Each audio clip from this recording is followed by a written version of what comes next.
All right. Hello, everybody. Welcome to a little special edition of the stream.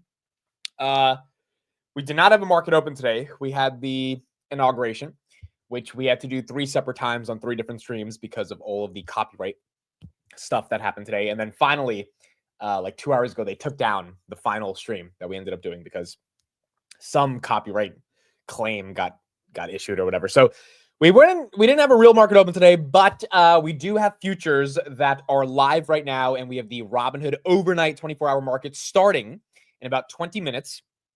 And I think based on some of the momentum we're seeing in the crypto market, we got Bitcoin that's down a little bit from where it was at the top this morning at 107, actually at 109. Now we are here at 101. Nonetheless, it is going to be very interesting to see how some of these names open up in the overnight session with Hood, Coinbase, MicroStrategy, the Bitcoin miners, etc. But also based on what Trump is talking about and the executive orders that he's about to sign, which, by the way, that live stream, the White House channel is going to be live streaming it. And it is not live yet. It says we will begin shortly, but we'll watch him sign. I figure that, you know what, we might as well analyze the markets as we get into that. So this should be happening, I would imagine, like within the next 15 to 20 minutes, they're going to be streaming him on the executive orders. We already know that he's signing about 100 executive orders, which is going to make it very tough for the media to kind of pinpoint what exactly he's doing or kind of focus in on 1 or 2 particular things. He's going to be signing a lot of stuff in regards to immigration, crypto, potentially. That's still, you know, we don't know if that's going to happen, but potentially that's going to happen. Energy, banking, regulations, etc. DEI initiative. So we know there's going to be a lot of stuff that's going to be signed tonight. I think we'll have implications of the market. And as a result, we're going to see kind of what that does in the overnight session. I just took a 3-hour nap. I think I got done streaming at 3:30. I had some lunch and then I fell asleep by 4:45 and I woke up 40 minutes ago. I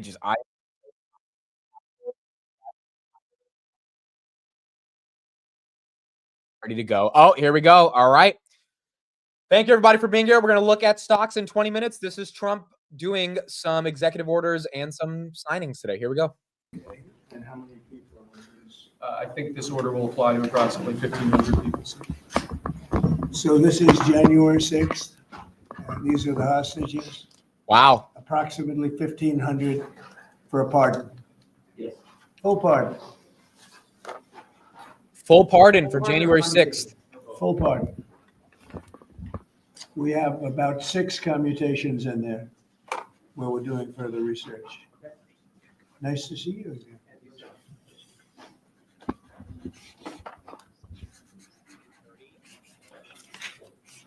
So this is a big one. Look at all those things on his desk, bro. That's a lot that he's We hope to signing. get 'em- We hope they come out tonight, frankly. We're expecting it. Approximately 1,500 people. Six commutations. Were there any cases you did not need for pardon? We're looking at different things, but the commutations would be the ones that we'll take a look and maybe it'll stay that way or it'll go to full pardon. And the order does require the Bureau of Prisons to act immediately on receipt of the pardons and commutation orders. Wow. Sir, this is an Why don't we executive. get that down so they can get them going right now? Yes, sir. Okay. Yep, absolutely. This is a proclamation guaranteeing the state's protection against invasion based on the current crisis at the southern border. It invokes various executive powers relating to the ongoing invasion at the southern border.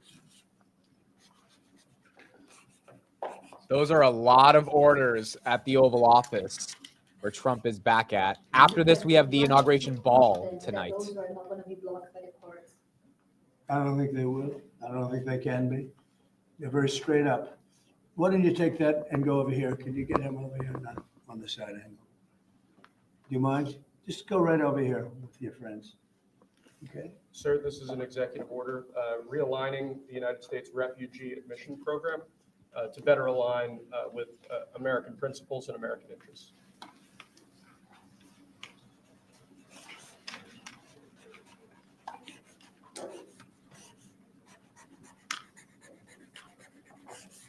Okay.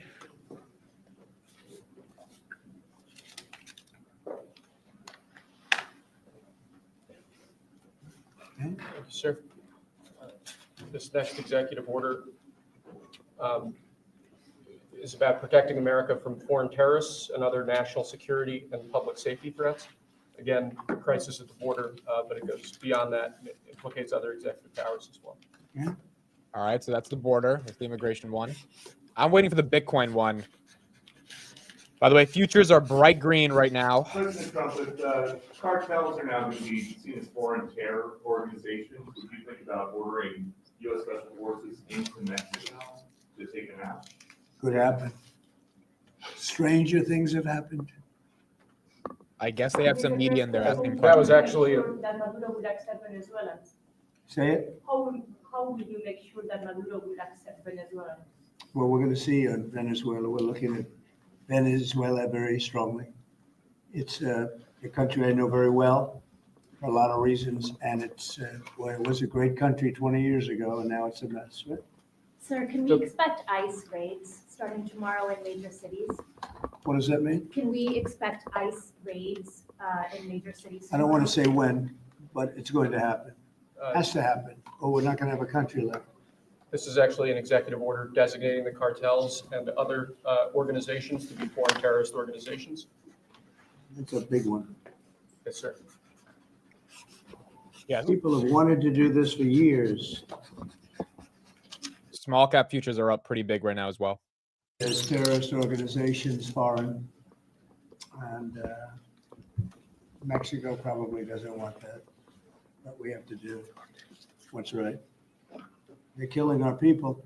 They're killing 250, 300,000 American people a year, not 100, like has been reported for 15 years. It's probably 300,000. This is an So you executive. just said Mexico doesn't want that. How are you gonna deal with this? I don't know, you'll have to ask them. Sir, this is an executive order entitled Protecting the American People Against Invasion, which again deals with the southern border and the unprecedented admission of illegal aliens across the southern border.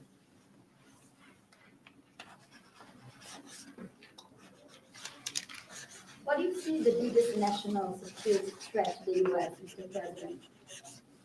What's going to be your priority on foreign policy? Say, What's going to be your priority on foreign policy? What do you see as the biggest well, national foreign security policy is a threat? big statement. I mean, my priority on foreign policy, it's going to be to keep America safe. Very simple. It's a big question, though. That's a very big question. Who is going to be the first foreign leader that you plan to meet, or who will call tomorrow on your first day? I've already been meeting people. I've been meeting them. I've been talking to them. I met with Prime Minister Trudeau, like all Governor Trudeau. I met with numerous foreign leaders. Good. Sir, Sir, what might be your first This, step? this next order relates to the definition of birthright citizenship under the 14th Amendment of the United States. That's a good one. Birthright. That's a big one. What about that one in the court? That one is likely to be passed. Could be.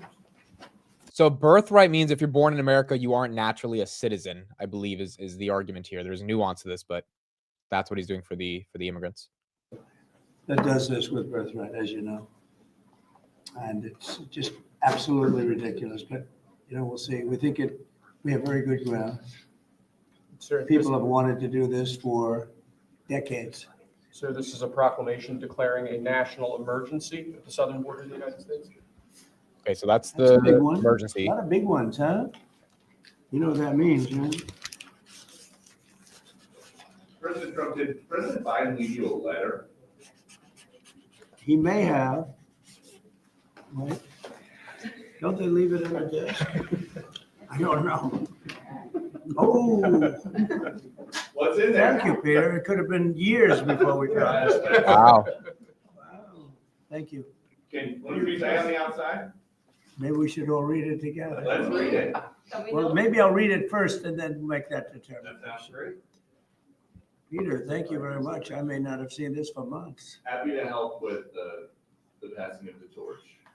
I did. I left him one in the desk, just like this. What did you talk about? Unification of our country. I didn't know that he gave a pardon to his family because he did it during my speech. He didn't tell you in the limo? No, he didn't tell me, no. He did it, they released it during my speech, during my speech. So all I could do was say, excuse me, I'd like to come back and speak some more. So, That no, is it was true. They bad. released it during his speech. Mr. President, where It's are bad you, precedent, obviously.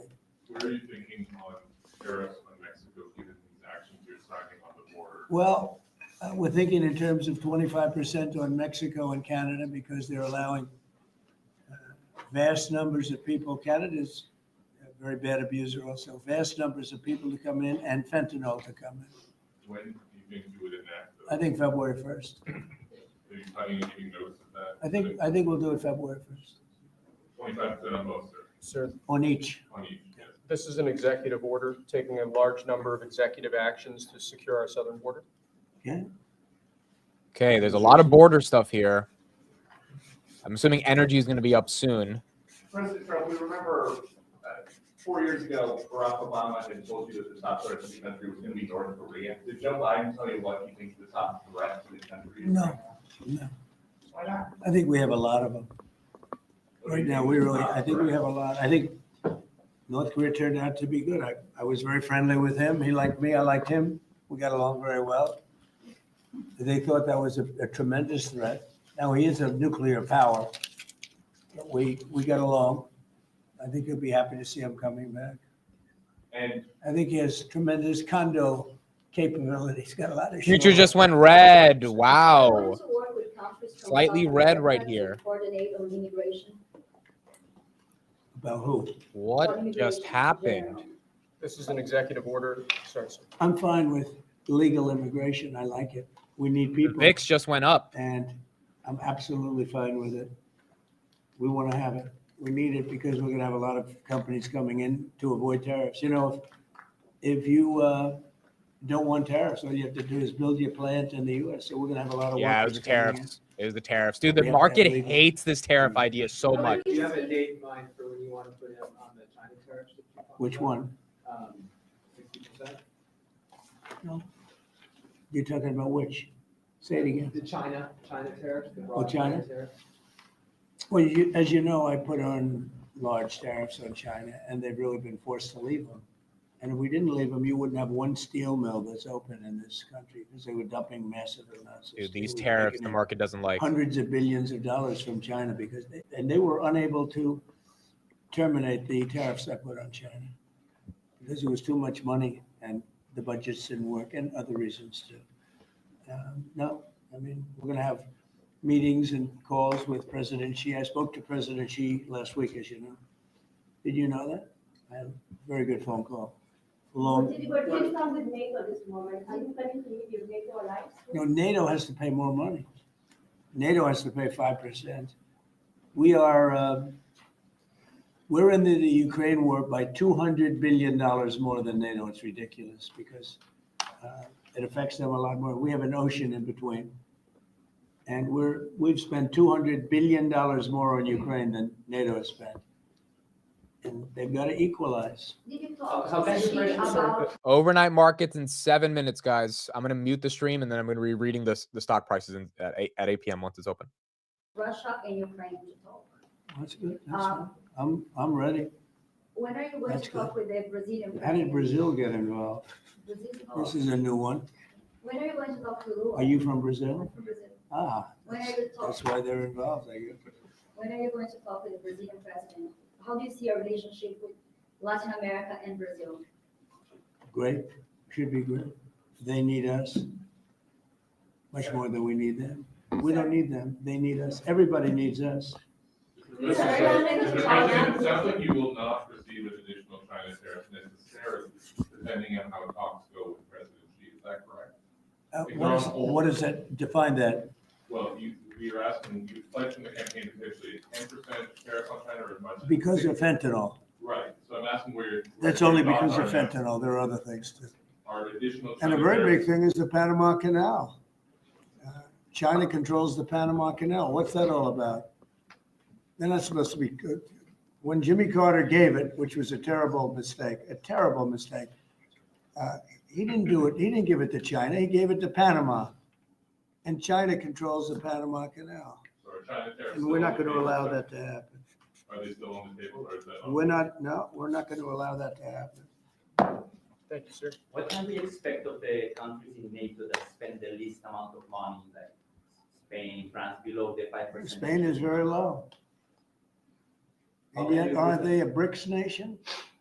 What? They're a BRICS nation, Spain. How is You know that? what a BRICS nation is? You'll figure it out. But, and if the BRICS nations want to do that, that's okay, but we're going to put at least a 100% tariff on the business they do with the United States. You know what the BRICS is, right? You guys know. Brazil, You know what I'm Russia. saying, right? You know what I'm saying.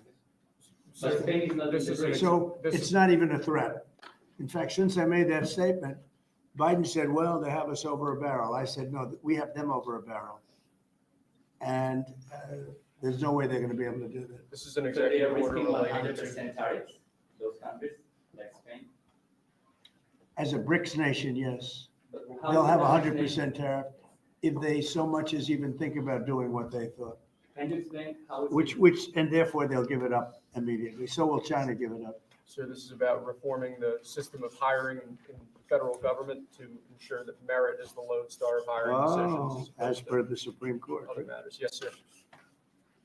Here's a big deal, merit. Our country is going to be based on merit again. Can you believe it? Mr. President, you would say would end the Russia-Ukraine war if we're staying on this. Where do things stand right now? And how do you think that? Well, there's only a half a day. I have another half a day left. We'll see. We want to get it done. This is an order creating and implementing the Department of Governmental Efficiency, known as DOGE. Okay? Up. That's a big one. Is Elon Doge. Musk gonna get a West Wing office? No, he's getting an office for about 20 people that we're hiring to make sure that these get implemented. We have a problem in this country. You sign an executive order, it doesn't get done for 6 months. Where's Bitcoin? As an example, when we 101. allow the J6 hostages to go out, it might not be approved under the old days for 2 weeks, 3 weeks, 6 months. You know, they had a good ruling from the Supreme Court and it's like nothing happened. That ruling was 6 months ago, you know that. And it was like they didn't have a ruling. They've been treated very unfair. The judges have been absolutely brutal. The prosecutors have been brutal. Nobody's ever treated people in this country like that. Mr. President, are you commuting the sentences of anyone who assaulted a police officer on January 6th? Well, we're looking at 2 police officers, actually, that Washington police officers who went after an illegal, and things happened and they ended up putting them in jail. They got 5-year jail sentences. You know the case. And we're looking at that in order to give them we got to give them a break. But is there clemency in your actions today for anybody? Well, it would be a who part of, assaulted that would be a police part. officer? The one I'm talking about would be a part of it. Yes, sir. This is Should an- there be punishment for the people who assaulted law enforcement officers that day? Well, I will say this, they've been in jail for a long time already. I see murderers in this country get 2 years, 1 year, and maybe no time. So they've already been in jail for a long time. All right, a couple more minutes, then we're going to read out the futures prices. We'll keep listening to Trump sign the executive orders, but immediately just when read off this tariffs things, the dollar spiked. The market absolutely hates these tariffs. Were aggressive.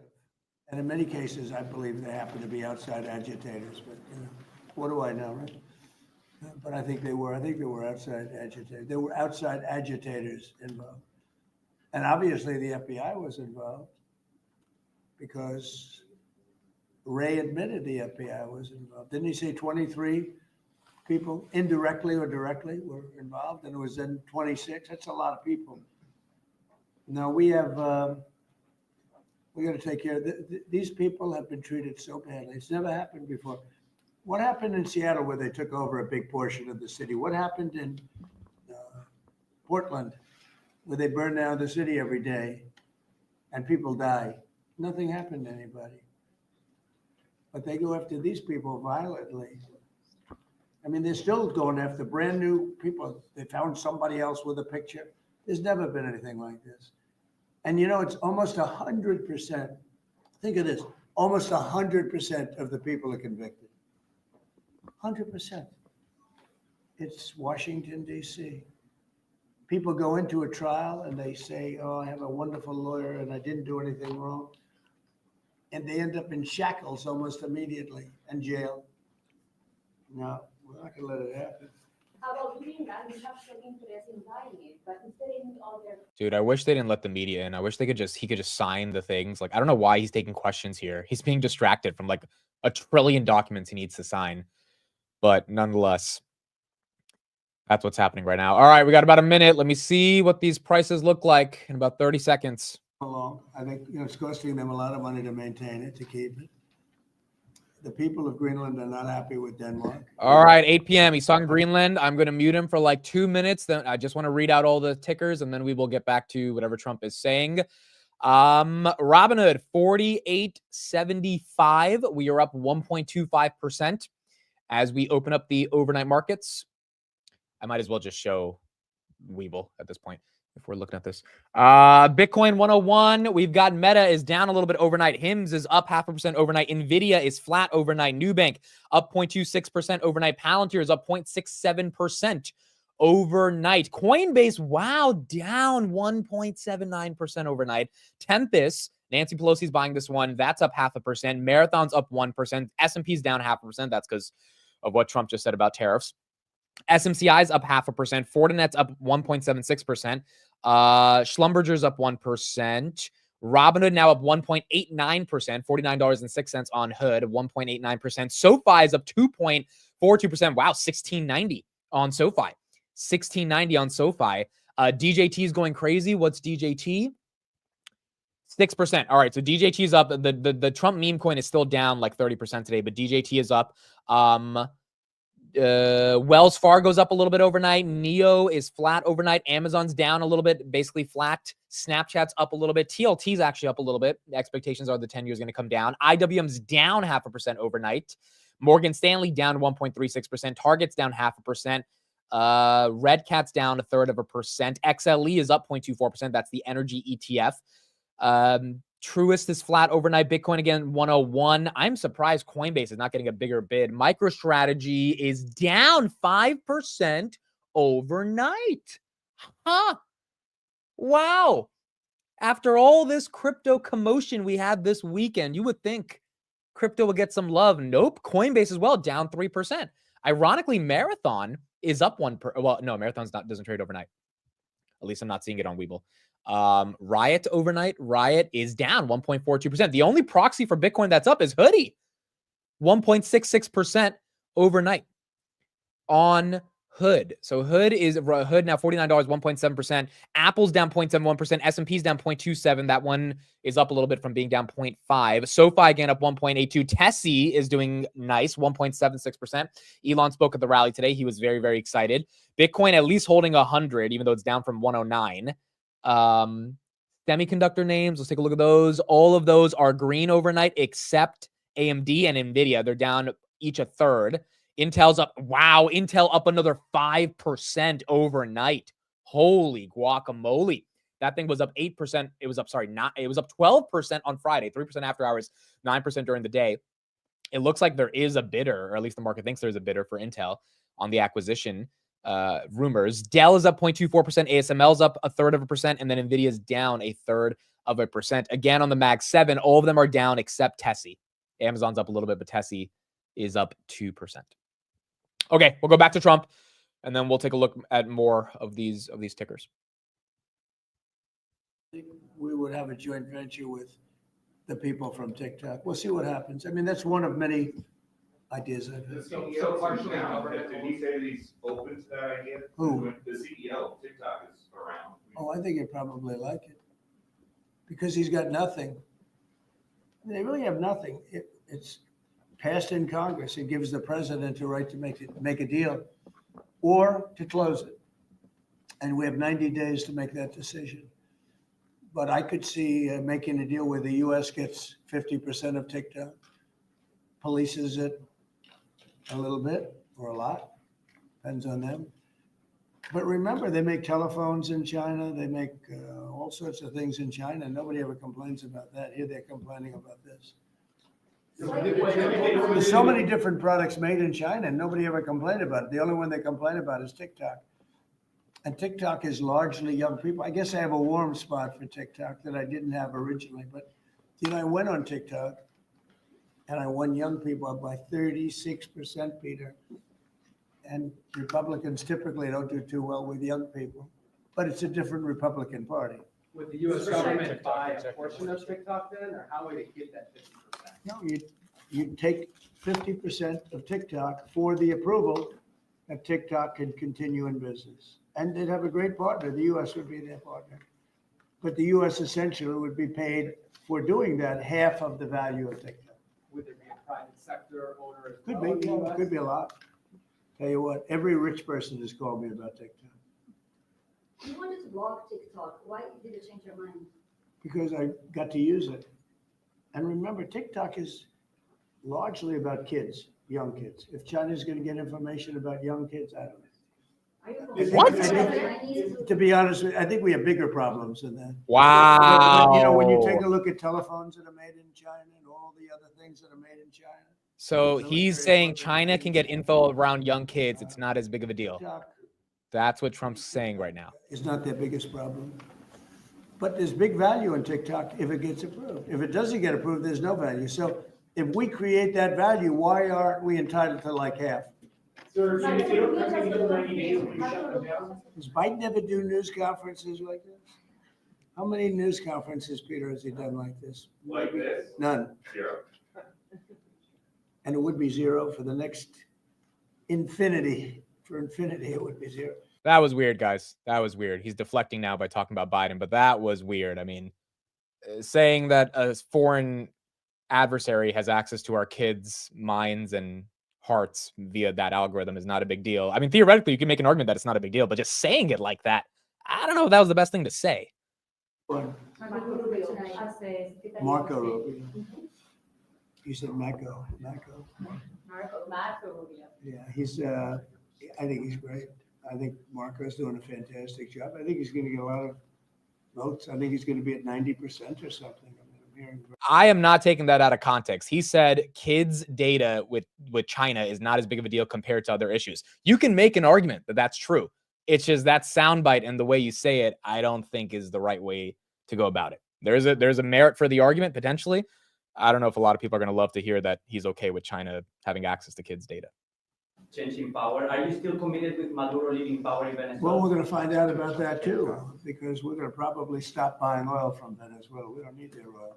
Another embargo like the first term? No, it could be, but we don't want to buy. We don't have to buy their oil. We have plenty of oil for ourselves. So President Trump, that'll change Venezuela quite a bit. President Trump, there was a lot of concern about this during the campaign. The question that only works today: are you a dictator on day one? No.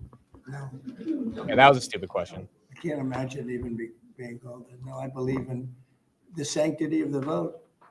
The Democrats didn't because they cheated like dogs, but I believe in the sanctity, and this was too big to rig. This last election was just too big to rig. Mr. President, But, when do you think that really the changes? opposite. When do you I don't know why they have the media there while he's signing, dude. This is a circus at this point. think in Russia, but how long do you think it would take to end that conflict? And I have to speak to President Putin. We're going to have to find out. He can't be thrilled. He's not doing so well. I mean, he's grinding it out, but most people thought that war would have been over in about 1 week. And now you're into 3 years, right? So he can't be thrilled. It's not making him look very good.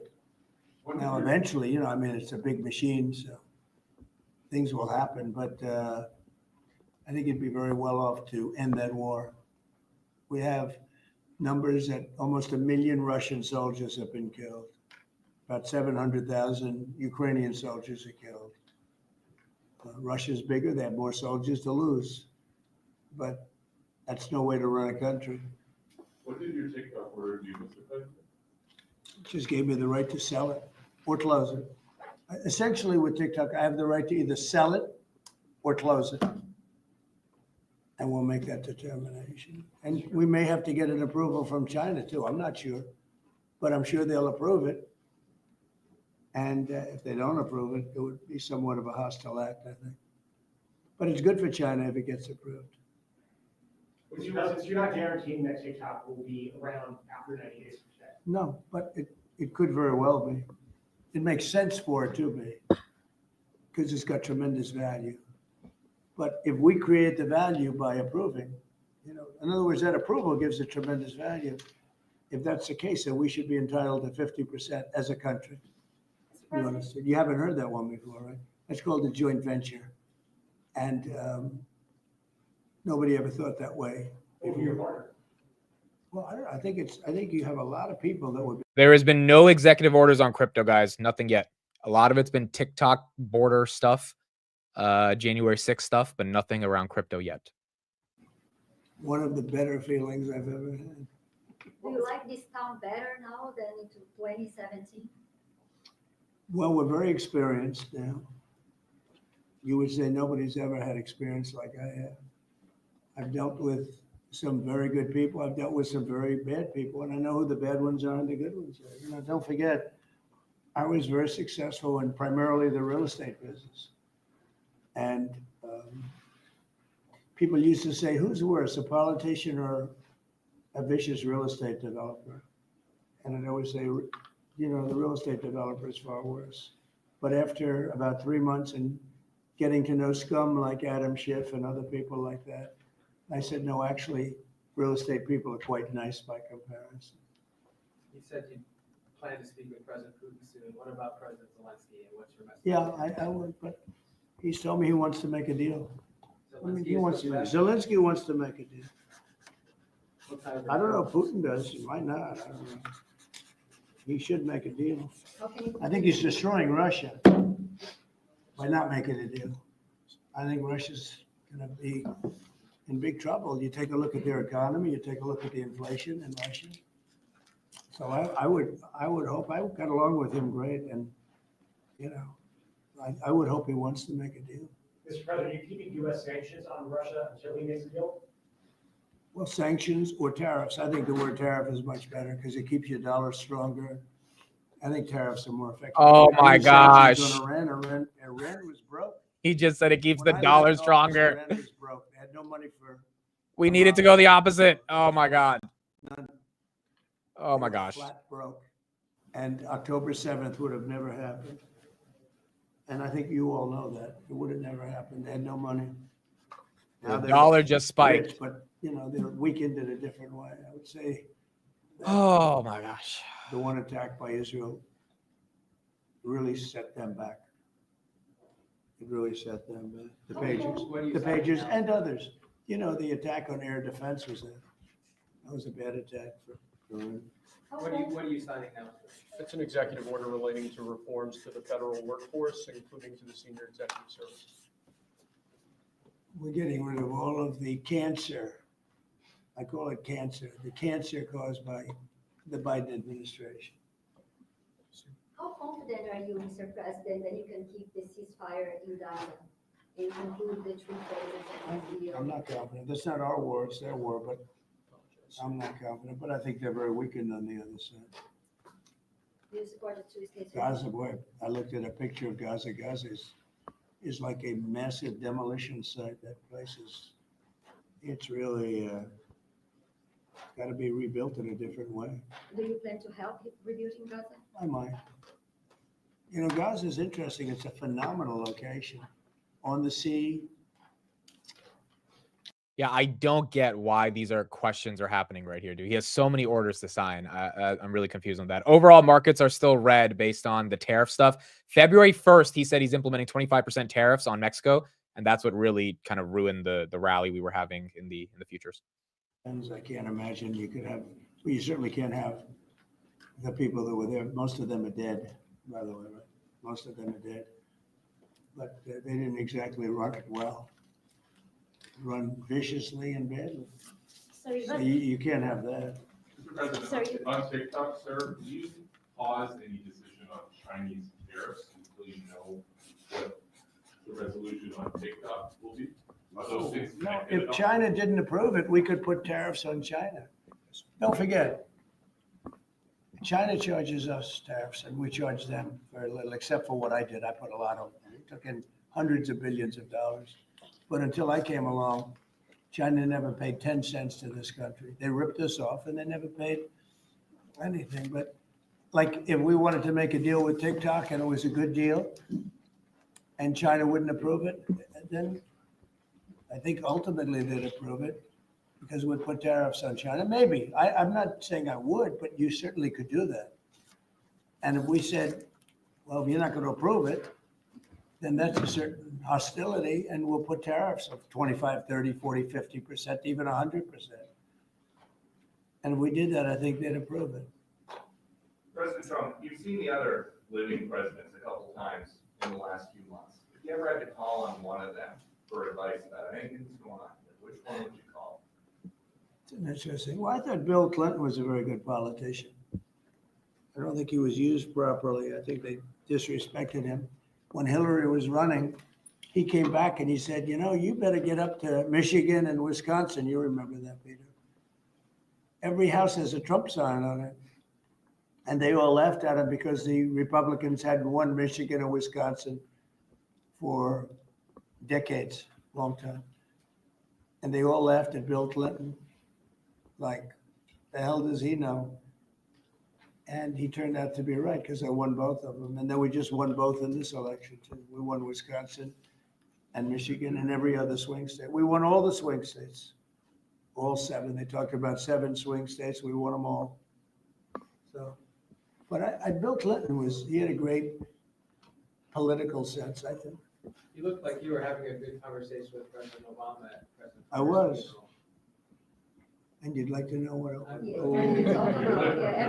Everybody wants to know. And I wouldn't want to buy it, but we were having some crazy conversations. Why do you asking a question like that? I don't think you want to know. You might not. You might be insulted. It's an executive order relating to holding former government officials accountable for unlawful disclosure of sensitive information. This next one, sir, is a declaration of a national energy emergency. Well, there you go. So you also That's have a big one. several- You know what that allows you to do? That means you can do whatever you have to do to get out of that problem. And we do have that kind of an emergency. This is big for oil and gas. At some point, will you use your powers of the presidency to tell Americans who are concerned about drones? Yeah. Oh, A few weeks good. ago, Yeah. what exactly I will. was happening? Can you tell us now? In fact, I'd like to know because I just got here. What do you think? I just came here. I've been here for 15 minutes now. Do people listening, because this is going out live? And I got to read this letter too, because of you. I found this letter. I can read it for you. It's interesting. Yeah, I know you would. Your father would too. But is it anything these drones? Is there anything that people need to be worried No, I think about? it's terrible. I would like to find out what it is and tell the people. And can you commit to some kind of? In fact, I'd like to do that. Could we find out what that was, Susie? Okay? Yeah, why don't we find out immediately? I can't imagine it's an enemy or there would have been, people would have gotten blown up all over. Maybe they were testing things. I don't know why they wouldn't have said what it was. They had a lot of them flying over Bedminster, which is interesting. And with the events today and yesterday, was everything moved inside just for cold weather, or was there some kind of a security concern? No security. Because they had everything shut down to drones. You can shut that down pretty easily if you're sophisticated. They're very sophisticated, these people. No, it was just cold weather. And we made a good move because, first of all, I thought it was incredible in the Capitol today. You know why I liked it? Because I got great reviews on that speech. I got great reviews. Can you believe it? They actually were fair. Maybe the fake news is changing. Unleashing energy production. Unleashing energy production. One thing I will say we all definitely have to acknowledge is the guy has been out the entire day and he still has energy to talk to reporters and do all this. This is different from Biden. I mean, Biden, we did not see this type of energy from Biden taking these many questions. I mean, he really barely ever took questions. So to see him on day one interacting with the press, even if it's in a sort of informal way, it is going to be an administration that has a lot more energy when they talk to the media. The wind brings it down a lot. So we made the right decision. You couldn't have stayed. I don't think you could have had it out. You know how cold it was today. It was, people went out for a little while just to test it. They couldn't stay out more than 10 minutes. They all came back in. So we would have had a disaster if we did that, and people would have been hurt. I thought you The talked about unlawful bench disclosure, time. was that related to the Hunter Biden situation? Which one? The one on unlawful disclosures by federal officials, is that related to No, I think it's just What more about that? general than that. It's not Hunter Biden. I was surprised that President Biden would go and pardon his whole family, because that makes him look very guilty. You know, I could have pardoned my family. I could have pardoned myself, my family. I said, if I do that, it's going to make me look very guilty. I don't think I'd be sitting here, frankly. If I did that, I don't think I'd be sitting here right now, because I would have shown that you're guilty. But by pardoning his brother or brothers, by pardoning all of those people that he pardoned, by pardoning J6, the Unselect Committee, they destroyed all of the documents. They deleted all of the information. There's no information. And a lot of the information pertains to Nancy Pelosi, because she was given 100, I mean, you know this, it's on tape with her daughter. Nancy Pelosi was responsible for not taking advantage of 10,000 soldiers or 1,000. You wouldn't have you could have used 400. It was a relatively small crowd. It wasn't the crowd that was at the mall. It was a small crowd. So I was a little bit surprised that he did it, because it makes him look guilty. I mean, he's going to have to live with it. Now, with that being said, it's unbelievable precedent it creates for a president. But the precedent is unbelievable. Now, maybe every president that leaves office, they're going to pardon every person they ever met, so they don't have some lunatic like deranged Jack Smith, who's a total lunatic, by the way. Not a smart guy, he's a dummy. But we beat the hell out of him. And I helped my reputation. Do you think you have to do the same thing at the end of this term? Well, I guess now I have precedent to do it. I wouldn't want to do that. No, I think it makes you look very guilty. I think it makes Biden look very bad, very weak, and very guilty. And I mean, he pardoned everybody. How about this J6 committee? Why is he pardoning them?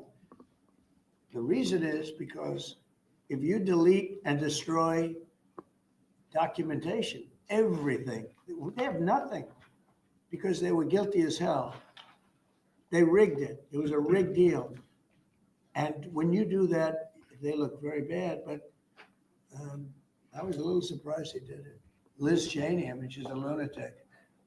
And she lost by the greatest margin in the history of a politician running for Congress, like 40 points. The reason it was the greatest is because anybody losing that badly is going to drop out. But she's a nut job. She doesn't drop out. You know, she just keeps chugging forward. And she lost by almost 40 points. That's the biggest number anybody's ever lost by. But why would Biden do that? He pardoned her and pardoned everybody. The reason is that they destroyed documents. And if you're even in a civil case, which this wouldn't be, I mean, people go to jail for a long time for doing that. What's this one? That's unleashing American energy, sir. It relates to easing permitting processes and other regulatory systems to ensure that we can produce energy efficiently. Hood is 49.75, guys. That seems to be the big winner overnight. Tesla as well, up about 2%. Palantir is up about 0.5%. Tesla now 1.76. Palantir is up almost 1%, 71 to 77. S&P just went green, so that's nice. I guess the market interpreted the tariffs news and they kind of moved on from it. Robinhood up 3.3%. And then SoFi, 1684. So that's up about 2% as well. I could live with him. I could live with George Washington, I can tell you. I can live with Thomas Jefferson. I can live with most of them. They took a very safe route. They don't have any bad ones up there. Withdrawing from the World Health Organization, sir. Ooh. Oh, wow. So we paid $500 million to World Health when I was here, and I terminated it. China with 1.4 billion people. We have 350. Nobody knows what we have because so many people came in illegally. But let's say we have 325. They had 1.4 billion. They were paying 39 million. We were paying 500 million. It seemed a little unfair to me. So that wasn't the reason, but I dropped out. They offered me to come back for 39 million. In theory, it should be less than that, but And when Biden came back, they came back for 500 million. He knew that you could have come back for 39 million. They wanted us back so badly, so we'll see what happens. Mr. President, you Pretty spoke sad about- to think of it. China pays 39 million and we pay 500 million. And China's a bigger country. Mr. President, you spoke about inflation today in your remarks. What actions are you taking today that will have a direct impact for Americans on their everyday costs to bring the Well, cost down? The biggest thing and factor for inflation is energy. They screwed up my energy policy. And then they went back to it. You know, they heard it really badly. And then they went back to it and they started drilling more. But by that time, it was too late. Many of these things that we're signing and that Doug Burgum is going to be signing and Chris Wright, who's phenomenal, Energy, Department of Energy. We're going to be taking we're going to make a lot of money from energy. We have more than anybody else. We're going to make a lot of money from energy. We're going to make a lot of money from tariffs. European Union charges us, they have a VAT tax of 20%, but it's really much higher than that. And that's the equivalent, almost the equivalent of a tariff. And they're tough. They're very tough. They don't take our cars. They don't take our farm product. They don't take almost anything. And yet we take their. Tempest, the stock that Nancy bought a week ago, is up 16% overnight on Hood. Kathy's been loading this one up a lot. It's an AI healthcare play. Don't know why it's up 16%. I think it's only because Nancy bought, but it seems like the market's thinking there's something to this name now that Nancy's in it. Oil and gas. Will you travel? And they should do that. Will you travel to China this year? Yeah, could be. I've had the invite. Mr. President Xi President, invited I would do you it, to yeah. come this year? talking about the European Union and the tariffs, like, what do you mean when you say that European Union country, I think, is part of BRICS? That a what? BRICS. You said Oh, BRICS. No, I was talking about BRICS. BRICS is 6 nations. I think it's 7 nations. And they were looking to do a number in the United States. And if they do that, they won't be happy about what's going to happen to them. Are you still considering a universal tariff, Mr. President, on all countries? I may, yeah, but we're not ready for that yet. We may wrap it, Mr. President, because essentially all countries take advantage of the U.S. We don't make any good deals in the U.S. It's amazing in a way that we exist. We don't make good deals. We don't have any good deals. We have a deficit with almost, not all, there are a couple, I won't tell you their names because I don't want them to find out about it because they'll feel stupid. But there are a couple of countries that actually don't make money with us. But I don't want to let you know because they'll immediately change that. But we're gonna do, I tell you what, our country has an amazing economic future. I really believe it. What kind of universal tariff did you do? Well, you'd put a universal tariff on anybody doing business in the United States because they're coming in and they're stealing our wealth, they're stealing our jobs, they're stealing our companies, they're hurting our companies. So you put a tariff on to keep them from doing that. Mr. President, you surround yourself with a whole bunch of billionaires today. President Biden is farewell address quarterback and all of our kids. What are you responding to? Well, he had a lot of guys, and then they found out that he didn't know what the hell he was talking about, and I think they deserted him. They deserted him, those same guys. Look, I don't make pretense of smart guys, but there are a lot of smart people around, but they did desert him. They were all with him, every one of them. Now they're all with me. I don't know. It's not going to get anything from me. I don't need money. But I do want the nation to do well, and they're smart people, and they have, they create a lot of jobs. And if they don't do it, China's going to do it. What they've done is they've taken industries and they've taken it away. They outsmarted China. And, we sort of like that. It's okay. They've done a great job. A lot of them, not all of them. Protecting women from radical gender ideologies. Ooh. Mr. President, when Protecting women from radical gender ideologies. COVID, don't you see the importance of organization like that to coordinate a global response? in Sure, case- I do, but not when you're being ripped off like we are by the World Health.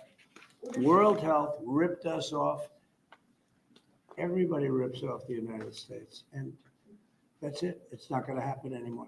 Thank you very much, everybody. All right, guys, let's go. One Guys, come last on. one. So this is Let's go. Martin Thank you, Luther King guys. proclamation. Thank you, press. Thank you, sir. Thank you, press. Thank you, guys. You have a big night plan for tonight, sir? Let's go. Thanks, press. Thank you, guys. Let's go, guys. I'm pretty sure there's more orders, but we're not going to see it right now. So we got January 6th. We got energy. We got the gender ideology thing he just signed. And we got borders. And that's it. No crypto. Nothing for crypto yet. Robinhood, 49.75. That's up 3.32%. We're going to have Robinhood Weekly in 1 hour. So at 9:30, we will have Hood Weekly tonight. Tesla's up 2%. And then I think SoFi hit 17. Wow. SoFi up 3%. SoFi 17. SoFi 17. All right. So outside of that tariffs thing that he said a couple of, 30 minutes ago when he said February 1st, he's going to launch tariffs, which maybe he is, maybe he's not. Outside of that, markets are kind of bullish on just the nature of Trump being in office. Rob, thanks for the super chat. Amit, what are your thoughts on Trump saying the golden age of America begins today? Well, I think the market is believing that. I think they don't like the tariffs part of the golden age, but they like a lot of the other stuff. And that's why we're seeing some movement in the overnight markets. And I think eventually the tariffs will be like priced in. I don't think it's priced in yet because of how volatile the market reaction is as soon as he mentions anything around tariffs, almost like they're algorithmically like geared towards dumping off that terminology. But overall, I think the market's pretty excited for the other policies that Trump's going to be unleashing. This was the NASDAQ futures literally when Trump mentioned tariffs at 754. As you can see, those massive red candles. I mean, so far, the market is not on board with the idea that tariffs may spike the dollar, increase the 10-year. And then obviously that would be bad for inflation, potentially bad for more rate cuts. What's really interesting in the crypto proxy market, though, is Hood is the only one that's benefiting, up 3.22%. I really thought MSTR and Coinbase would gap up 4 to 5%. And maybe if Bitcoin was at like 105, they would. Bitcoin was holding those levels for a good amount of hours when Trump was giving his speech. And now it's kind of holding onto a thread with 100,000. It's at one point it was $63 away from going below 100,000. So it would be nice if it can hold on to that. But that's going to be very, very important. Riot's down 2%. MSTR is down 4%. The miners are not trading after hours. Coinbase is down 2.5. BitX is down 8%. That one's getting hit. And then MSTR, down about 4.07%. MSTX after hours, does that trade? No, it doesn't trade after hours. Tesla still up 1.52% currently right now. Yes, we still have Hood Weekly later today, 9:30. We'll have Hood Weekly. Now, why is Hood benefiting? Not only because they listed the Trump coin, but again, all of this market action is bullish for Hood on the crypto side, but obviously on the market side as well with options, stocks, etc.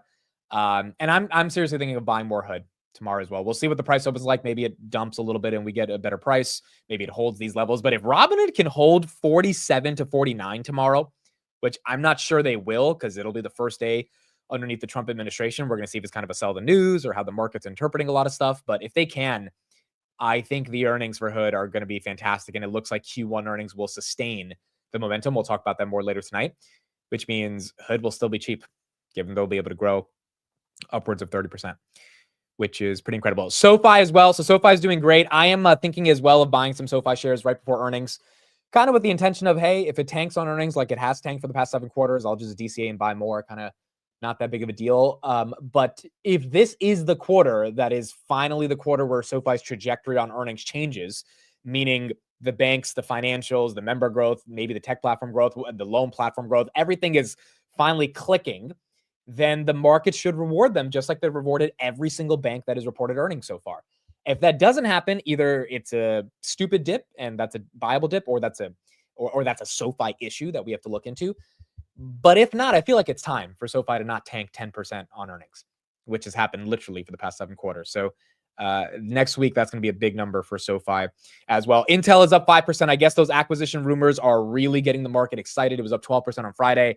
Qualcomm might be in the mix. NVIDIA might be in the mix. Apple could be in the mix. Steve made a good case on Friday why Google should buy out Intel. And they have the free cash flow to do it. But we don't know if that's actually going to happen or not. The market is interpreting that has a chance. Now, Nancy, let's talk about Nancy. We'll talk about this more tomorrow in the market open, but I think, I've been waiting to buy big tech all year. I know it's only 20 days into the year, but part of the goal this year was to diversify into big tech because it's big tech. And I've been pretty adamant about my disdain for the mainstream market analysts that have been saying to sell big tech for small caps. Like, I have really not liked it. I think the commentary is just not the right way, and in my opinion, to think of where the technological AI revolution is going. Not to say small caps, mid caps can't do well, but I just don't think you sell large caps for that. And Nancy buying right here just convinces me that this is the trade. The big get bigger. I don't think the big are going to get smaller. Google, Amazon, Nvidia, fresh new call options on Google and Amazon. She has $150 strikes on those at expiring 1/16/26. Nvidia, she also has some call options. I don't have the specific on the strikes for Nvidia. She might have also just bought stock as well. She also exercised a ton of her stock options that were in the money, and she didn't sell those shares, so she's holding on. And then VST, that's an energy data center play, which, although one could argue is expensive, it looks like Nancy believes that growth is not slowing down. I think this is one of those where we have to kind of trust her. I mean, look at this thing. It's already up 14% year to date.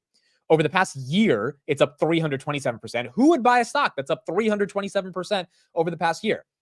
Well, not many people, unless you got the intel from Nancy freaking Pelosi that she's going to be the one buying it. And she bought this in January, literally on January 14th. So it's not like she bought this months ago and she's just disclosing it. I don't know if anyone goes wrong following this. Now, Tempest, I have no idea what the thesis is on Tempest. She also bought some deep in the money options on that. I'm going to try to do some research, try to find some intel on Tempest and see if there's anything meaningful there. Kathy has like 10 million shares of that company as well. But Nvidia, Amazon, and Google, I mean, you really can't go wrong buying those, I would think. And Nancy going long on that just goes to show me she believes this administration will be relatively friendly to those three names, and they will probably continue to excel because she didn't have to buy those names. She could have gone for different. She could have bought small caps. She could have bought anything. She bought Nvidia, Google, Amazon. She did sell Apple, and she's not touching Microsoft or Tesla. So those three, I do think, are going to be relatively important. And then VST is an energy play. So Nancy also knows all this AI revolution stuff that we're going to be having. NVIDIA's providing the CapEx. Google and Amazon are kind of key winners from a cloud perspective. And then you need the energy to make it happen. So it is very possible that those are the plays that she's going after for this one.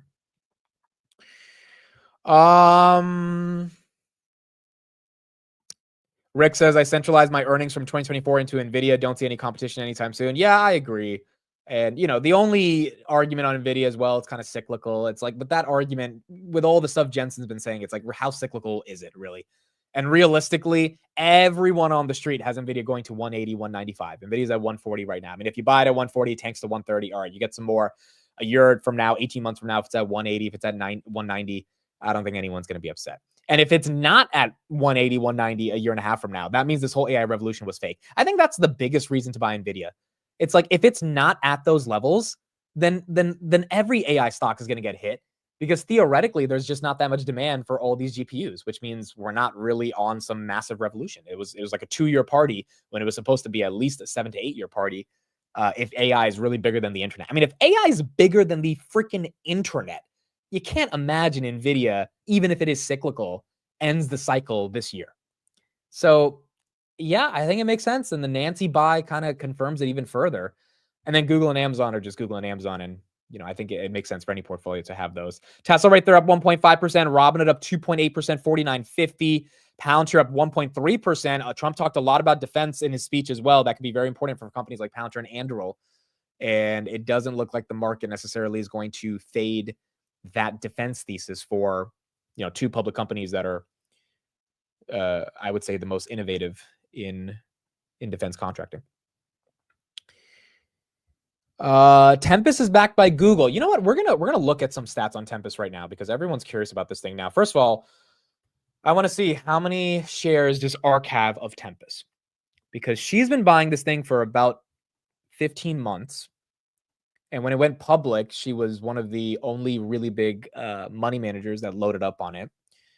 And then we'll look at their institutional ownership. So, wow, Kathy has 4 million shares, $142 million in the ARK KK fund. So It's number 13 in the fund, 2.24%. Institutional ownings on Tempest are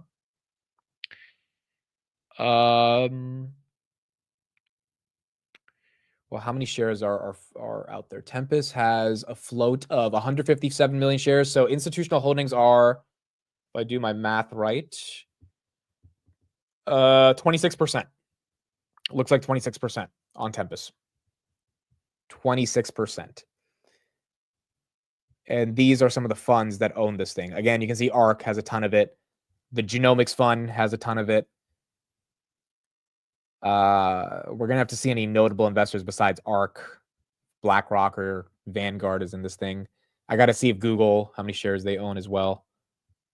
But yeah, this is, dude, I don't know. And this thing's up 15%. It's literally pumping just off the Nancy thing. They're a healthcare AI company, but I don't know what they do. And I think Nancy got a little tap on the shoulder saying that, hey, they do something important. Because I don't think Nancy sat down and did due diligence on Tempest. SoftBank has it.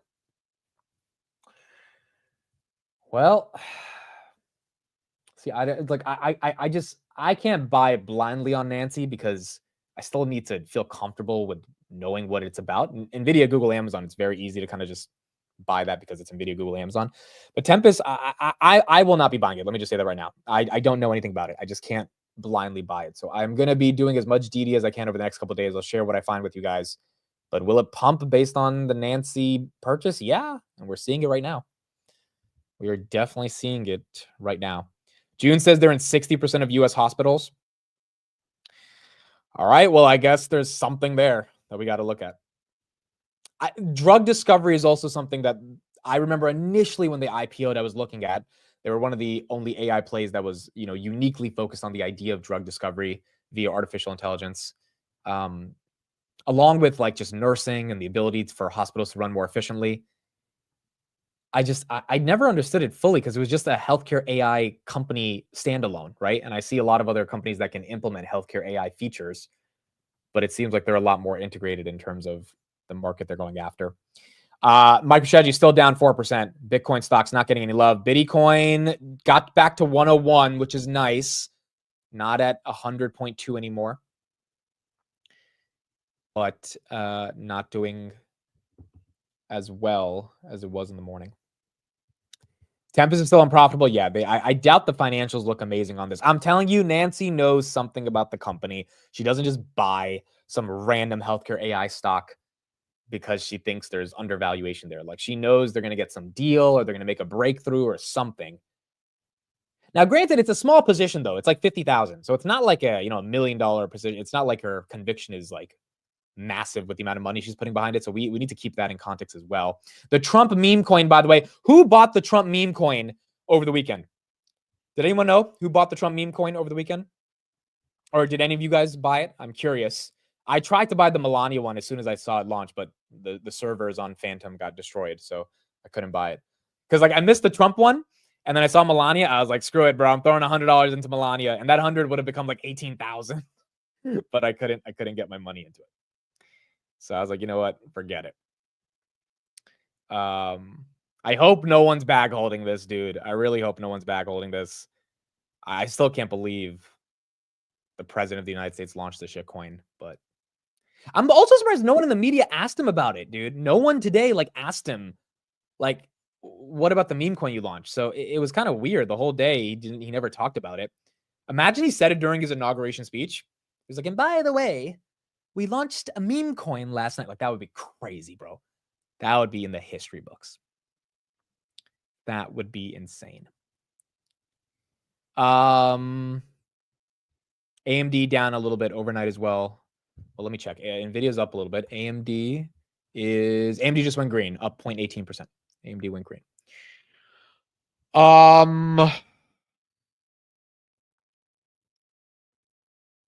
Yeah, today was a wild day. Then you had Fauci get pardoned by Biden, and then you had an executive order for Biden pardoning his whole family, which happened as well, literally right before he was leaving office. Again, Biden did say he wouldn't do this, but he did end up doing it today. Pardon goes all the way back to 2014, January 1st, 2014. So He already pardoned Hunter a couple months ago. He pardoned everybody else for non-violent crimes from January 1st, 2014, all the way down to 2025. So that also happened this morning as well. SMCI is up, I think, 2% right now. Guys, I had a dream about SMCI. It was the weirdest dream ever last night. I'm not buying SMCI, but I had a dream and SMCI was up a lot. It was so weird. I woke up. I was like, dude, I can't even escape the markets. The day where I don't have to do a market open, I'm still thinking about the market at night. But yeah, I had a dream about SMCI and it was up a lot. I'm not buying SMCI because of it, but that is the dream that I had. What's your take on Ethereum ETFs? I'm not a fan of Ethereum, dude. All the meme coins that are happening over the weekend, those were on Solana. Those were on the Solana blockchain. Ethereum, I don't know what the hell Ethereum's used for. Smart contracts, is that even a thing? Are NFTs even a thing? Like, I don't think the developer community in decentralized finance actually cares about Ethereum. I think they care more about Solana. And does that mean Ethereum's, gonna go below Solana's market cap? Probably not, because Ethereum just has so many people still using it. But long term, it looks like, Trump launched the meme coin on Solana's blockchain. So if I had to pick between Ethereum and Solana, I'd pick Solana any day of the week. But Ethereum probably pumps with Bitcoin in a more correlated fashion than Solana, given how long they've been at least pegged to each other to an extent, Bitcoin and Ethereum. But Bitcoin right here, 101.2. The Ethereum ETFs also, their inflows suck. Like, the inflows are not good. The Bitcoin ETFs have done very well. Even on Friday, we brought in another 900. Wow, I didn't even see this. $975 million in the Bitcoin ETFs. Basically $1 billion on Friday. BlackRock bought 375 million, ARK bought 200 million, and then Fidelity bought 326 million. So from an ETF perspective, Ethereum has not necessarily had the biggest benefit. Schwab has earnings tomorrow. I did not know they had earnings. Let me look at what we have on deck for earnings. I forgot we officially start earnings tomorrow. I didn't even think of that because we were so focused on the inauguration today. We've got Schwab in the morning, 3M, DR Horton, that's a home builder. If their earnings are like KB Home, then maybe that would be amazing. Then we have Netflix after the close. I'll be live for that. Capital One, that's another financial. IBKR, that's important for just the broader trading markets and seeing how people are buying stocks. And then United Airlines. Those are pretty big earnings tomorrow that we're going to have to take a look at and officially get earnings season underway. Amit, are you buying any leaps this year? So I already have SoFi leaps. I already have Hood leaps. Honestly thinking of potentially buying more Hood leaps given some of the momentum I'm seeing, but maybe I'll just settle for shares on Hood. In terms of leaps, I might match Nancy and do what she did, which is buying the in-the-money calls on Google, Amazon, and NVIDIA. It's a better use of capital. So instead of buying 100 shares of NVIDIA, you could buy we can look at it right now, but if you buy 100 shares of Google, it would be 20,000. If you buy the 150 strike that she paid for 2026, which means Google should be above 150 by 2026 January, that is currently going for $5,700. So you could buy 3 of those for $17,000 and have access to 300 shares of Google, controlling 300 shares, versus buying 100 shares of Google for $20,000. So I might go that route, to be honest. Because they're in the money, so even if Google has a little bit of a dip, they're deeply in the money. Google's at 200, it's at 150. So even if it goes down, there shouldn't be that much volatility long term if you believe Google can be. But B, you can convert them into shares later next year, right? And so you can either sell them and take the profits or keep the shares. Also, you can sell more calls against. You can do the poor man covered call, right? You can sell more calls against those shares, against those long leaps. Because you don't need to actually own the shares to sell the covered calls against, right? So for the same 20,000, you could buy 3 leaps, sell 3 covered calls that are short dated, and bring in premium on 3 leaps versus 100 shares, which theoretically is not the worst use of capital as well. Amit, when are you going to start a position in NVIDIA? It probably might be tomorrow, bro. With Nancy, dude, we always talk about Nancy and just following her. And I'm like, I don't think that's the craziest thing in the world to follow her, especially if she's telling us what she's doing. And I've been a little bit hesitant on NVIDIA because I don't understand the company that well, but Nancy doesn't lose. And I'm saying that from the perspective of she understands what's happening in the markets based on a political perspective. And if she believes that these are the companies that are going to do well a year from now in this administration, either she's wrong, but if she's wrong, then everyone's wrong versus, versus her making some outsized bet that's contrary to the broad market. And it's Nvidia, Google, and Amazon, right? They're not that controversial at the end of the day. A leap is a long dated option, usually 12 to 18 months out. Long dated option.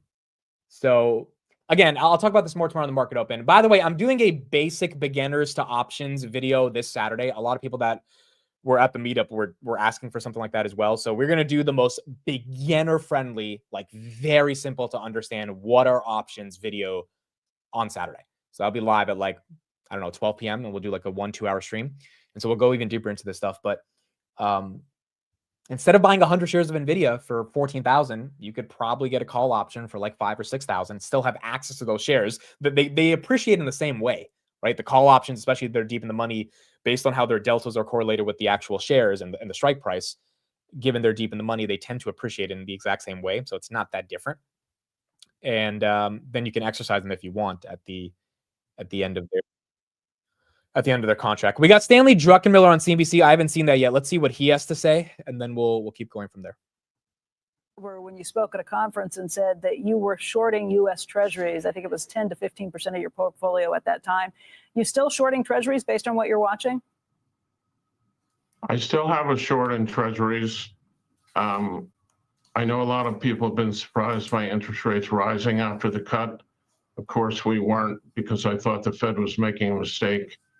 And I was worried about the same animal spirits we've been talking about, and of course, our horrendous fiscal situation. Having said that, we've come quite a ways. I think we're probably in the 7th inning, but sometimes you can make a lot of money from the 7th inning to the 9th inning. And who knows, if the Fed stimulus into a melt up in asset prices with the kind of animal spirits I talked about, give you upward inflation, which is not our forecast, but we're definitely open-minded to it, and we're not expecting lower inflation, that could tip the bond market and create a problem. So we're still short Treasuries, but we're certainly not pressing the size of that position now. You've said in a perfect world, Stan, that you're not a fan of tariffs, but that it could be potentially the lesser evil if it's done in moderation. Yeah, I don't want to exit this interview as tariff man. In a perfect world, I would not be for a 10% tariff, but we're not in a perfect world. As you know, we have a big fiscal problem. Mandatory spending plus interest expense is literally 100% of revenues right now. And both sides of the aisle have said they are not about to cut entitlements, which is the elephant in the room. Having said that, because of that, we need pay-fors. So our main choices are an income tax and a consumption tax like tariff. So when I say tariffs are the lesser of the two evils in terms of those two, because we have a fiscal problem, we need revenues. Tariffs will generate revenues. We also have a private savings problem in this country. They're far too low. So I think a lot of economists who are out raising the alarm bells about tariffs would probably be fine with a consumption tax. To me, tariffs are simply a consumption tax that foreigners pay for some of it. Now, the risk is retaliation, but as long as we stay in the 10% range, and I think so-called fear of Donald Trump, I think the risks are overblown relative to the rewards. The rewards are on high. It's more like they're the lesser of two evils. You know, Stan, you had said before the election that you would not be voting for Kamala Harris. You would not be voting for Donald Trump. Part of your concern was, I think, what you called bipartisan fiscal recklessness on the part of all parties. At this point, you've been very concerned about our spending levels and not getting that under control. But Scott Bessent has been tapped to be the incoming Treasury Secretary. He's someone you know well. You worked with him. He worked with you at the Soros Fund, and you've worked very closely with him. I think you know him well. How do you feel about the appointments that are being made and named when it comes to looking after the fiscal side of things, or at least when it comes to the Treasury Department? What you might anticipate? Scott's extremely capable, big brain, very thoughtful. He's in the unique position that I don't think any other Treasury Secretary has been in, where he's been an active participant in markets. As he said in his confirmation hearing, he's been to 40 countries. I know he's been involved in markets in at least 40 countries. So he's extremely capable. He understands the fiscal situation. I think he understands that the biggest risk to this administration is both fiscal and inflation.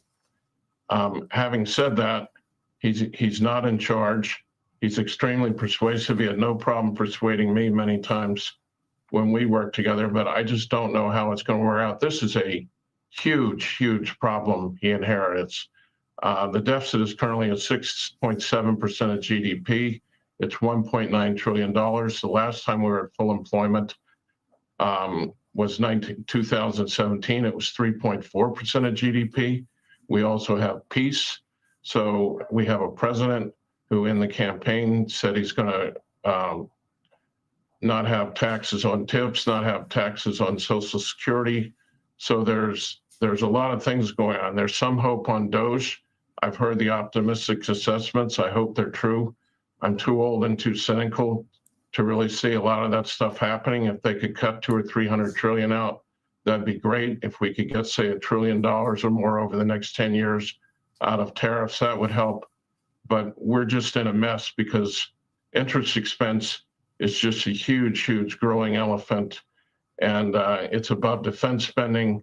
It's now above non-mandatory discretionary spending. So unless we get this under control, the eighth wonder of the world, power of compounding with interest expense, is just going to continue to cause upward pressure. We got one more clip from Mr. Drux, and then Trump is speaking at the ball. I don't know if he's gonna be live for that. If not, then that's okay. But he is speaking tonight at the inaugural ball as well. Stan, first of all, thank you for being with us this morning. I know a lot of people have been wondering how you're feeling about things just from a markets perspective, from an economy perspective. What do you have to say today?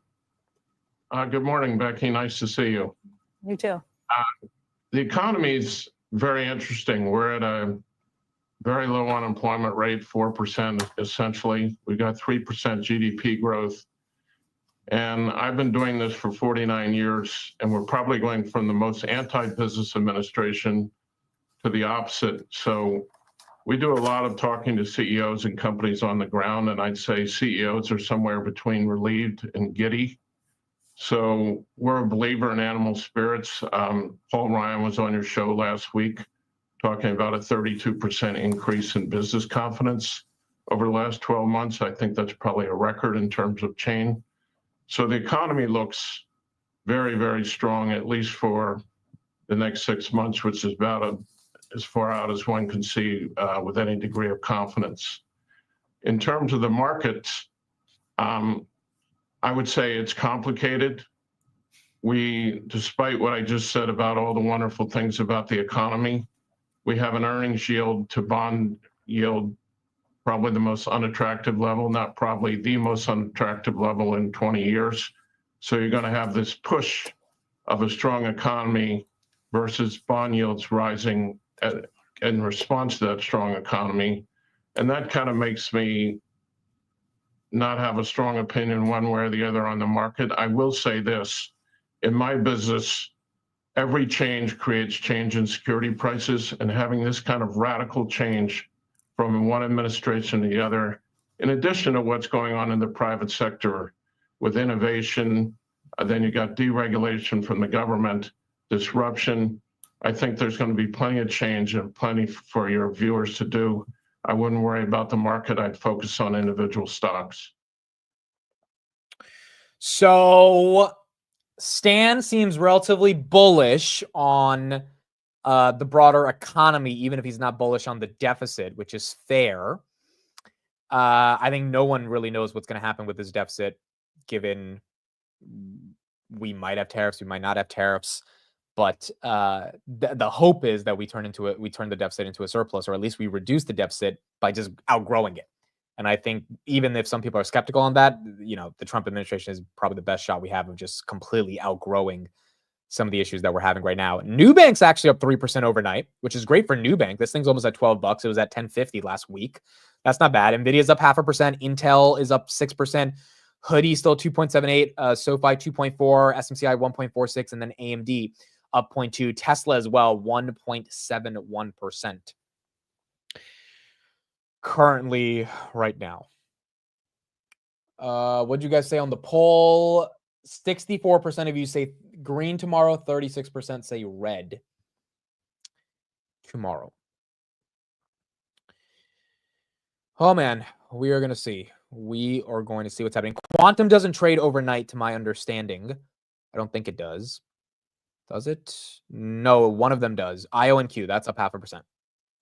S&P is up 0.09% as well, but the rest of them don't trade overnight. So IO and Q's up a little bit. Quantum's another one, dude. I don't know. Like with this whole Trump meme coin, fart coin thing that happened, and we're seeing some froth leave the market, but some froth get accelerated, obviously, with the meme coins. Does Quantum kind of play in that game? Does it start developing its own thesis? Does NVIDIA pump it in March when they have their Quantum Day? Like those I still think are relatively unknown, and you got to really believe in them to go long on them right now. All the semiconductor stocks are green except Lam Research and Micron. Those are still slightly down, but the rest of those names are pretty much green. Palantir as well. I mean, doing good. Again, earnings are coming up for Palantir. If you were on the market close with me on Friday, we did watch Karp do this keynote with the global head of commercial, Ted Mabry, on the new book. Karp was pretty damn confident. And Karp was talking like a guy that's about to deliver another 30% growth quarter. I do not think, I would be absolutely surprised if Palantir goes below 30% in terms of growth. I definitely think we're getting 30% growth. The question is, are we going to guide for 40% on 2025's yearly metric? I don't think we should, because I think we should, which Palantir always does, sandbag and then raise. But if they can even guide for 34 to 35%, and then we slowly get up to 40 by the end of the year, I think that would be very exciting. The question is just going to be if it ends up playing out in that way. Apple, is Apple down right now? Nancy did sell 30,000 shares of Apple. Apple's down another 1%. I'm curious if Buffett's next 13F, which I think we should be getting 13Fs pretty soon, like in the next 2 weeks, maybe even less. We're going to get 13Fs. I'm very curious if Buffett's finishing the trim on Apple, because he's already sold more than 50% of it.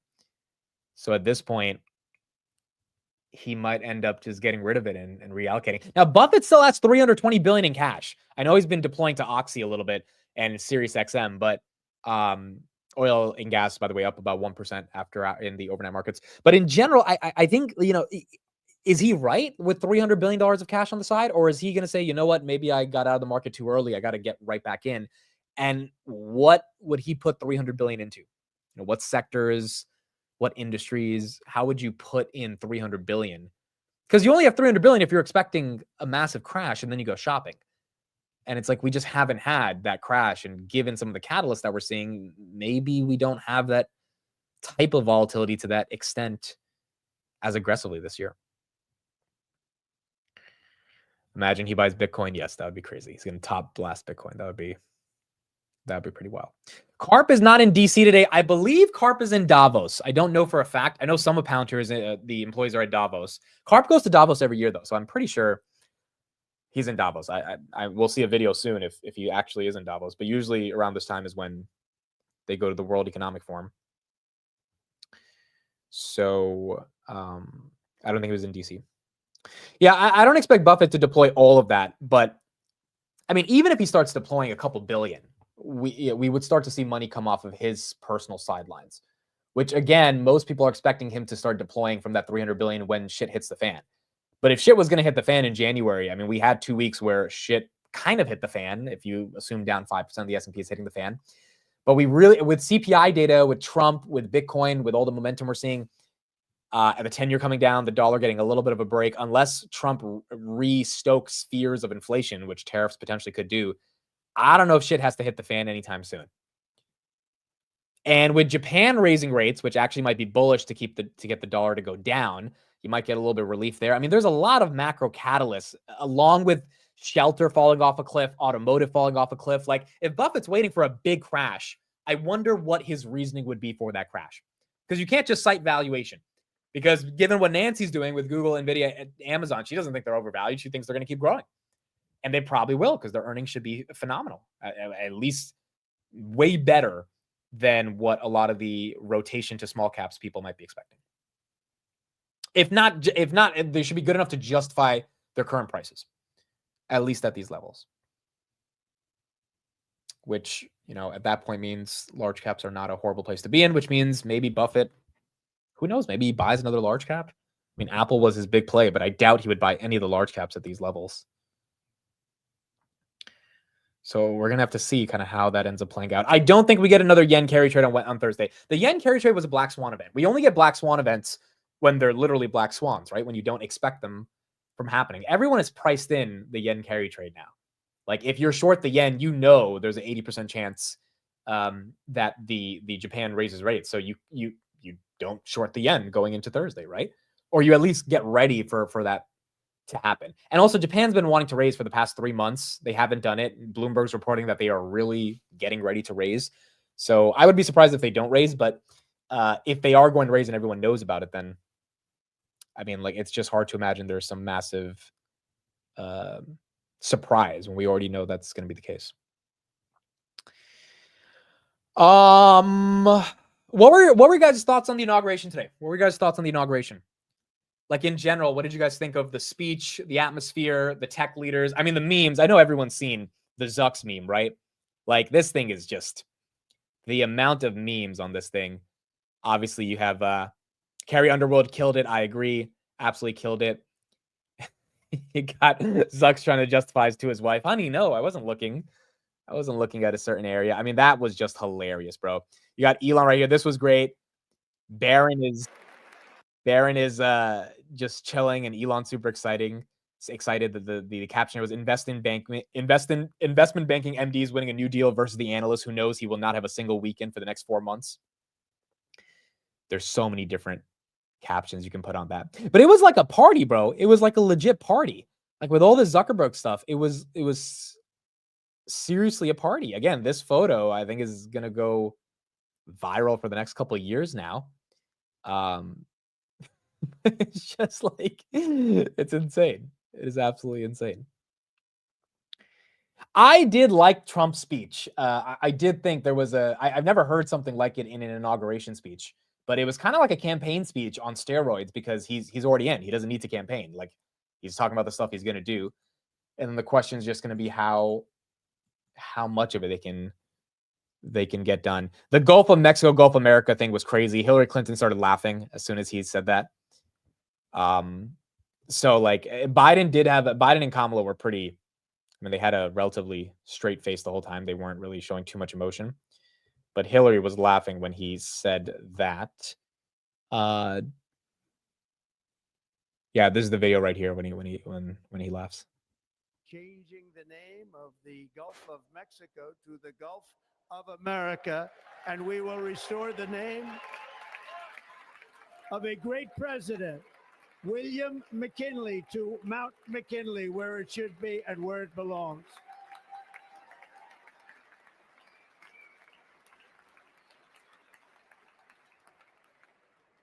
A short time from now, we are going to be changing the name of the Gulf of Mexico to the Gulf of America, and we will restore the name. Look at Kamala. Kamala, no reaction. Hillary's like cracking up. She's like, I can't believe he's saying this. We'll restore the name of a great president. It was very it was very energetic. It was very vibrant. I think the one thing you can say, whether you disagree or agree with whatever Trump was saying, is that there is energy back in the White House. And you may not like the energy, you may not like the content of what he's saying in some of his speeches. I know, it's not going to be easy to universally agree on everything he says, especially with Trump. He's so explicit, right? Like whatever he says, he just says. Like he really doesn't not have the filter, and that's honestly why a lot of people like him. But this is going to be a bit different than the Biden administration. That Biden wouldn't really raise his voice. He wouldn't, there wouldn't be these electric moments. And I think the question is going to be, is that exciting to our international peers? Does that invite more business? Does that get people pumped up? Does that bring a new tone and energy to the administration? I think to an extent, yes. And we're going to have to see how that ultimately implicates the market as they react probably in a very volatile way to every little thing that he says. Sundar, Bezos, and Zuck, how much money is sitting there? You know, ironically, Sundar is only worth 1.8 billion. Sundar is the poorest out of all of the Mag 7 CEOs. But if you put all their wealth together along with Tim Cook, it was about 885 billion in just one corner of the capital, which is crazy. But Sundar is 1.8 billion. He's not as much as Elon at 400 billion. Nonetheless, it was kind of crazy. It was kind of crazy. He's also not a founder, correct? He's also not a founder. He was the poorest out of the big seven. Trump did say manifest destiny. That's correct. Trump did say manifest destiny as well. Dude, the Zuck's picture was just crazy, bro. The Zuck's picture was like the fact that went viral as soon as this inauguration was getting started. I mean, this is the video, by the way, for those that didn't see it. It literally, it was a new tone in American politics to see this happening. That was it. Took a peek. It's just like, it was wild, bro. Absolutely wild. Oh, the comedians are gonna have a hell of a time over the next 4 years. Media companies are gonna have a hell of a time over the next 4 years. Everyone's gonna have a lot of excitement and energy. I mean, it's just gonna be one of those things where there's going to be a ton of momentum long term with what we're seeing.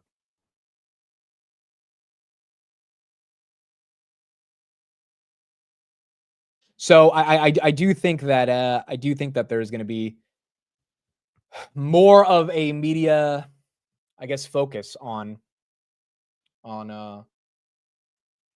this administration, and there's going to be a lot of different angles to analyze this administration. Another thing happened today, which I thought was just kind of crazy, bro. You did have Elon being Elon, and he did do a gesture that kind of looked like what the media is rolling with, even though that's not what was the case. Elon, I think we have to remember, is a bit autistic, and sometimes he does things that are a little weird in terms of his gestures, but he means well. So Elon was giving his heart out to the audience in the inauguration speech, and he was just really happy. He gave out his heart to the audience, so he did this gesture where he's taking his heart and bringing it to the audience. And then PBS, their headline, along with other news organizations, is Elon's giving a fascist salute during the Trump inauguration celebration. And, the fact that this happened today, and the fact that the media ran with this, and as soon as it happened, we were watching it live, Jason and I. As soon as we saw it, we were like, oh boy, that's going to be front page. And the fact that it actually became front page news within 5 seconds, it goes to show you that this is not going to be a different media landscape in terms of, in my opinion, and you feel free to disagree, but I do not think Elon is a Nazi. I do not think he was hailing Hitler. I think he was giving his heart out to the audience. It looked a little awkward because Elon is an awkward guy. We know this. He is socially awkward. He has admitted this hundreds of times. And to exacerbate that into Elon is a Nazi, I think is absolutely insane. But nonetheless, that's where the media ran with. So I think the question of the next 4 years is going to be, do people trust the media running with these stories? That's going to be the question. That is going to be the question. Do people believe in PBS News for running with that headline, or CNN, or whatever organization decides to run with the idea of Elon being a Nazi?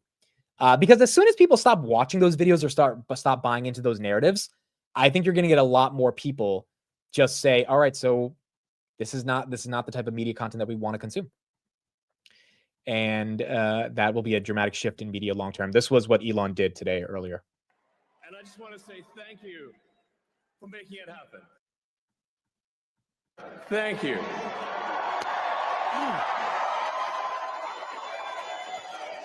And I just want to say thank you for making it happen. Thank you.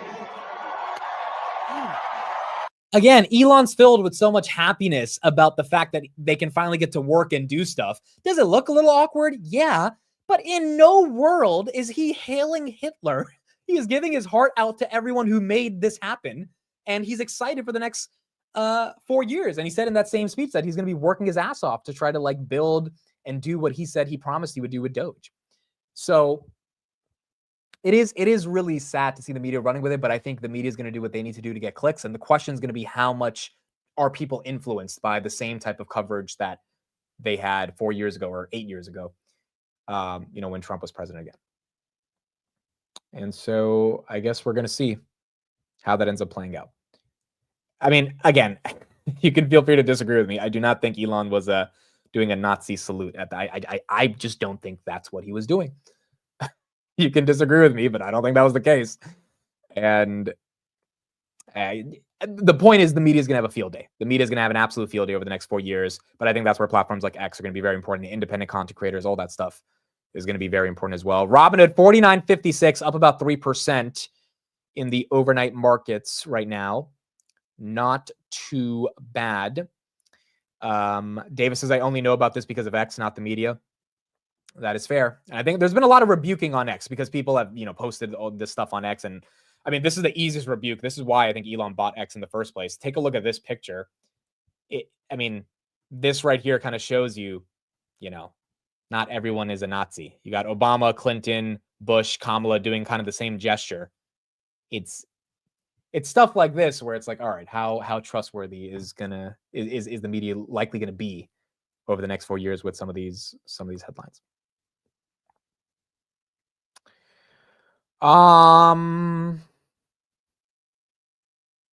I think that's it. Overnight, we looked at the big winner right here is Hood and Tesla winning overnight. SoFi is well up 2%. Intel's up a little bit. Nvidia's up 0.39. Tempest again up 15% on Hood. AMD's up a little bit. SMCI is up 2%. Palantir's up 1.34. Tesla 1.76. Bitcoin not really getting too much love. It got back to 102, which is nice. And it's doing a nice job holding the 100s.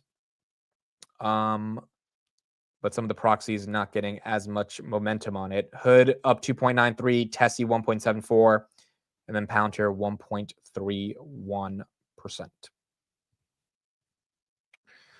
All right, folks. I think that's it.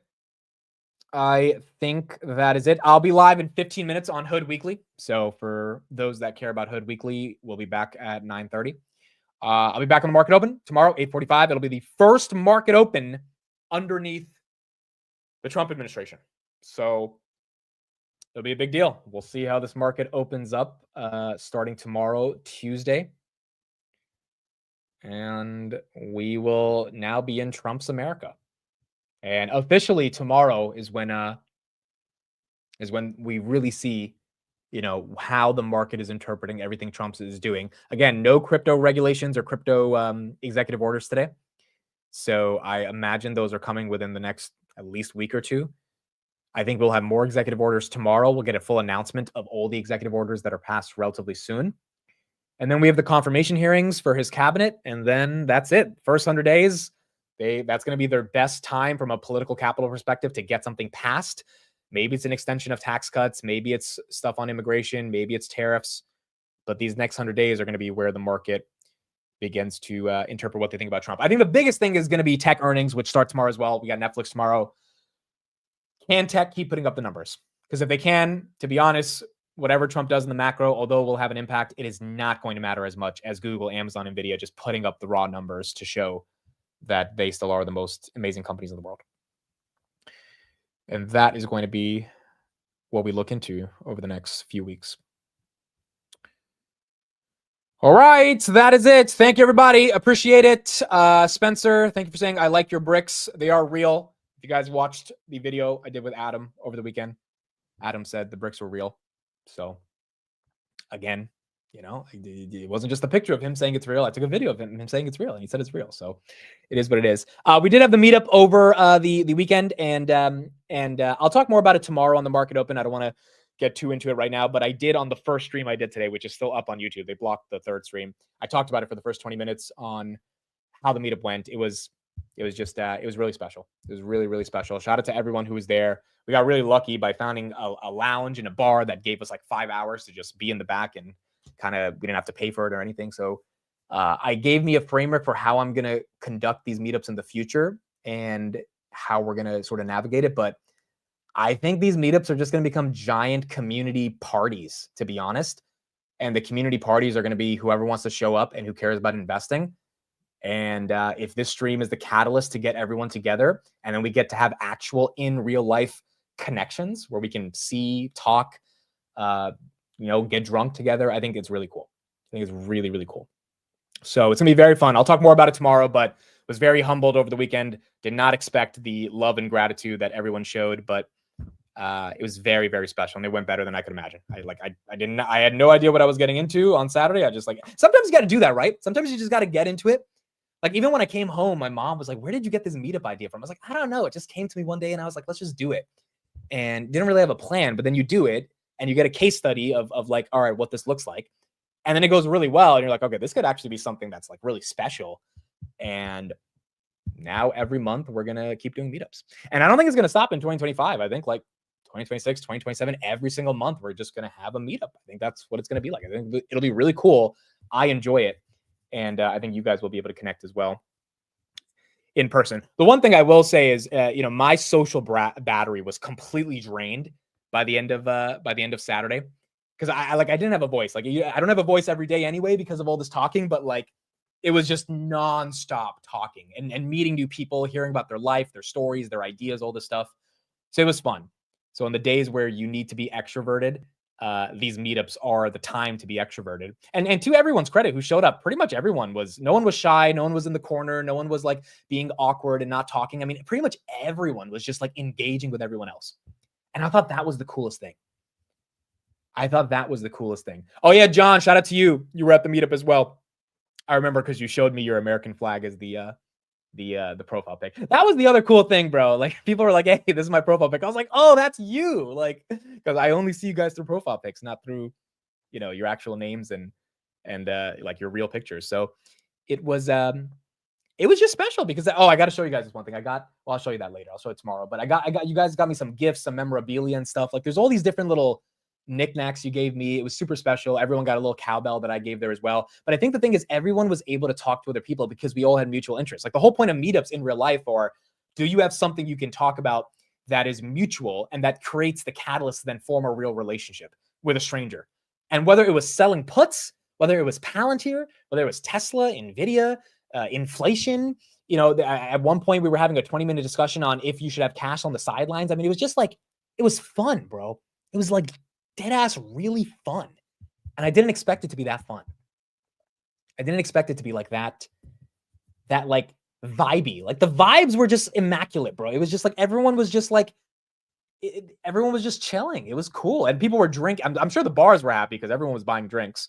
So although there was a lot of us, the bars got a lot of business. And shout out to Adam. I bought a round of shots for everybody. I had picklebacks for the first time. Picklebacks. I had no idea what a pickleback is, but apparently it's Jameson with pickle juice. So I had picklebacks for the first time. So I got around for everyone on that. And now I can sound smart and say that I know at least one drink other than a Jaeger bomb. Have any of you guys had a pickleback before? I never had a pickleback. I was like, what the hell is a pickleback? But it was good. It was not bad. I meant to do post pics. Yes, it's on Twitter. I'll put the link right here. And you guys can look at all the pictures. I posted everything over the weekend. But it was good. It was really fun. It was exciting. I have a really strong idea on how to conduct these in the future. Next one's going to be in the Bay Area, Palo Alto in mid-February. That's going to be the next meetup. And for California, I'll send out the Telegram invite soon. I'm actually going to create a real RSVP because I'm going to book a place, and we're going to make sure that we actually have everyone like booked in so that it's like official. But it's going to be dope. It's going to be really dope. Oh, green tea shots. I've had green tea shots before. These are great. These are great as well. So maybe I'll order a round of green tea shots for the next meetup. I asked for Jaeger bombs. They didn't have Jaeger bombs. I was like, dude, I want everyone to take a Jaeger bomb. But they did not have any Jaeger bombs there. All right, that's it. I have like 7 minutes and I got to get prepared for Hood Weekly. Thank you, everybody. Appreciate it. We'll talk more about the meetup tomorrow on the Market Open. Very humbled by everyone's presence on Saturday. It was very, very... I don't even have the words. It was just one of the best experiences of my life to randomly come together with 50 strangers and for everyone to connect and to care about each other and help each other and get people's numbers and all this. It was just so unbelievably special. So grateful for it.